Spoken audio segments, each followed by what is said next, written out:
Hi అండి. Welcome to Keerthi home foods. మడత కాజా కోసం స్వీట్ షాప్‌కే వెళ్ళనవసరం లేదండి. నేను చెప్పే టిప్స్‌తో ఇంట్లోనే సింపుల్‌గా, ఈజీగా తయారు చేసేసుకోవచ్చు. ప్రాసెస్‌లోకి వెళ్ళిపోదాం. ఒక ప్లేట్‌లోకి ఒక కప్ మైదా పిండి, కొంచెం ఉప్పు, కొంచెం ఆయిల్ వేసుకొని కలుపుకోవాలండి. ఆయిల్ మరీ ఎక్కువ వేసేయకూడదు. పిండిని మనం ఇలా చేత్తో నొక్కితే ముద్దలాగా అవ్వాలి. ఇప్పుడు కొంచెం కొంచెం వాటర్ వేసుకుంటూ చపాతీ ముద్దలాగా కలిపేసుకోవాలి.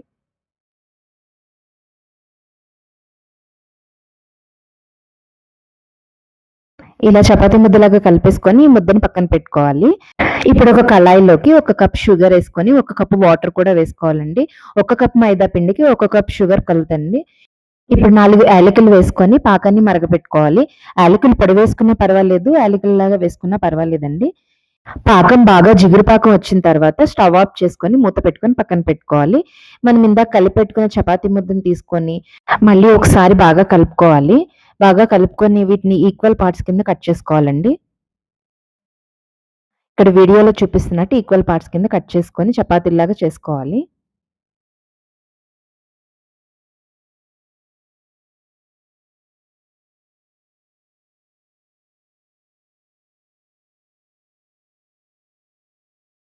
పొడిపిండి జల్లుకుంటూ చపాతీలాగా ఒత్తుకోవాలి.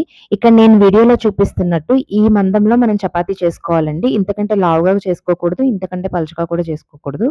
చపాతీలన్నీ చేసేసుకున్న తర్వాత ఒక చపాతీ మీద కొంచెం ఆయిల్, కొంచెం పొడిపిండి జల్లుకొని ఇంకొక చపాతీని దాని మీద పెట్టాలండి.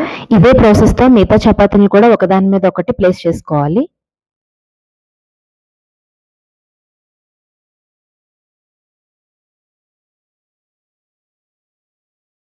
ఇలా అన్ని చపాతీలను ఒకదాని మీద ఒకటి పెట్టుకున్న తర్వాత గట్టిగా ఎడ్జెస్‌ని నొక్కుకోవాలండి.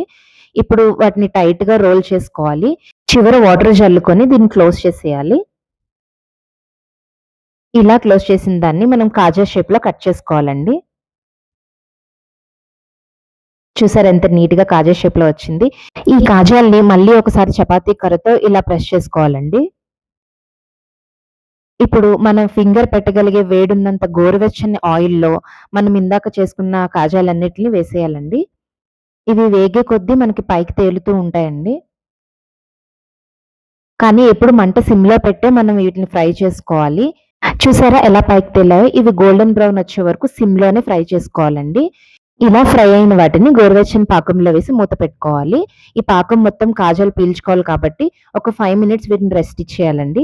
5 మినిట్స్ తర్వాత స్వీట్ షాప్ స్టైల్ జ్యూసీ మడత కాజా రెడీ. అలాగే ఇంకొకటండి, మడత కాజాలు ఎక్కువ చేసుకున్న వాళ్ళు ఒక వాయి అయిపోయిన తర్వాత స్టవ్ ఆఫ్ చేసి మళ్ళీ ఆయిల్ గోరువెచ్చగా అయిన తర్వాత ఇంకొక వాయి వేయాలండి. వేడి వేడి నూనెలో మడత కాజాలు ఎప్పుడు వేయకూడదండి. అది మళ్ళీ కూల్ అయ్యి గోరువెచ్చగా అయ్యే వరకు మనం వెయిట్ చేసి అప్పుడు వేయాలండి. అంతేనండి, స్వీట్ షాప్ స్టైల్ మడత కాజా రెడీ. ఈ వీడియో గనక మీకు నచ్చినట్టయితే please do like, share and subscribe.